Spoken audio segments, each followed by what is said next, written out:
नमस्कार. उपयोगी माहिती या चॅनलवर आपलं सगळ्यांचं पुन्हा एकदा सहर्ष स्वागत आहे. आता सध्या मुलंही आय टी क्षेत्राकडे जास्त वळत आहेत. त्यामध्ये सिक्युअर करिअर मिळते का? फूड बिझनेस मध्ये पण जात आहेत. तसंच डॉक्टर क्षेत्रामध्ये देखील खूप वर्ष मुलांना कष्ट करावं लागतात आणि त्यानंतर सक्सेस मिळेल नाही मिळेल असं म्हणून आय टी क्षेत्र हे सोपं क्षेत्र नाही मानलं जात, तरी पण करिअरच्या दृष्टिकोनातून चांगलं मानलं जाते. आय टी क्षेत्रामध्ये मुलं जात आहेत सर्रास जास्त प्रमाणात. तिथं वर्षाला पॅकेज येतात आणि पैशाचं इन्कम सोर्स हा चालू होतो. त्यामध्ये आय टीमध्ये भरपूर प्रमाणात शिक्षणाला पैसे खर्च होत आहेत आणि करिअरची देखील सिक्युरिटी आहे का?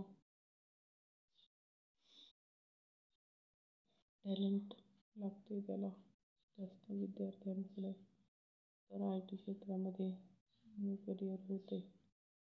अशा पद्धतीने मुलंही करिअर करत आहेत.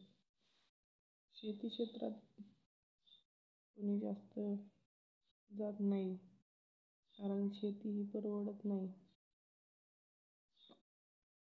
उत्पन्न आणि खर्च होणारा याच्यात खूप तफावत राहते. त्याच्यामध्ये नफा हा होत नाही, बराचसा तोटा देखील सहन करावा लागतो. शेतीमध्ये बी पेरल्यापासून ते उगवेल की नाही, उगवलं तर नंतर पुढं ते बी पीक चांगलं आलं तर ते नीट सुरक्षित राहील की नाही, खराब तर होणार नाही, अशा अनेक धाकधुकीत शेतकरी हा उत्पन्न करतो. पण बीज बोगस लागले तर पीक उगवतच नाही. पुढं नंतर पीक आलं तर ते पावसामुळं भिजून खराब होण्याची शक्यता असते किंवा ते व्यवस्थित वाळवलं गेलं नाही तर ते खराब होण्याची शक्यता असते. नंतर कीड लागण्याची शक्यता असते. अशा अनेक समस्या ह्या येतात. मार्केटला नेल्यावर त्याला योग्य भाव मिळेल की नाही याची शाश्वती नसते. त्यामुळं कष्ट चुकत नाहीत, पण भाव परवडेल की नाही याची शाश्वती नाही आहे. पुढची पिढी त्यामुळं शेती करायला धजवेल की नाही सांगता येत नाही आणि वंशपरंपरेगत शेती हा व्यवसाय पुढे चालेल की नाही याची शाश्वती नाही. पुढील मुलंही शेती करायला धजावत नाहीत, कारण शेती ही जुगारी धंदा झालेला आहे. अशा पद्धतीनं चालू राहिलं तर पुढील काळामध्ये शेती व्यवसाय बंद पडण्याची शक्यता आहे.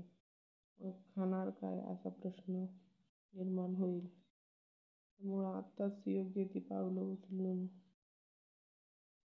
त्यावर उपाययोजना करणं गरजेचं आहे. शेतीला मुबलक पाणी उपलब्ध करून देणं, सौर ऊर्जेचं पंप, सौर ऊर्जा घरात देखील शेतकऱ्यांना स्वयंपाकासाठी उपलब्ध करून देणं गरजेचं आहे, जेणेकरून त्यांचा खर्च हा कमी होईल आणि त्यांना त्याच्यामध्ये चांगलं परवडेल. अशा पद्धतीने कामकाज होणं गरजेचं आहे. आगामी काळात शेती व्यवसाय म्हणून न पाहता त्याच्याकडं अन्न उत्पादन प्रक्रिया उद्योग म्हणून पाहणं गेलं गरजेचं आहे.